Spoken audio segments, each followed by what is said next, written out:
if unit vector is represented by 0.5 I cap plus 0.8 j cap plus c k cap বলছি কিনা unit vector বলে দিয়েছে আর এই unit ভেক্টরের মধ্যে একটা টার্ম আছে c ওই c মানটা বার করতে হবে তাই ইউনিট ভেক্টরের মানটা কত ইউনিট ভেক্টরের মান সবসময় কত হয় ইউনিট ভেক্টরের মান সবসময় কত হয় 1 তাই না তো এখানে ইউনিট ভেক্টরটা বলে দিয়েছে কত ধরো এই ভেক্টরটা বলে দিয়েছে কত 0.5 I cap plus 0.8 j cap plus c k cap যদি এটা হয় তাহলে এই ভেক্টরের মানটা কত হবে এই ভেক্টরের মানটা কি করতে হয় কি করে বার করতে হয় এভাবেই তো তাহলে কত হবে 0.5 এর উপর কত হবে হোল স্কয়ার প্লাস 0.8 তার উপর হোল স্কয়ার হবে আর তারপরে কত হবে c স্কয়ার এখানে সবগুলো স্কয়ার করে দিলেই হয়ে যাবে এটা কত হবে 25 তাহলে হয়ে যাবে 0.25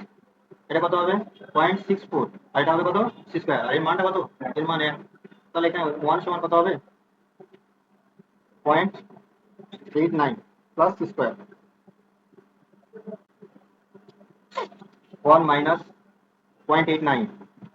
কত হবে 0.11 তাই না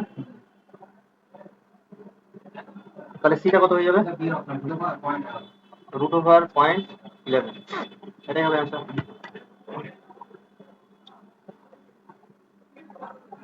বুঝলে √0.11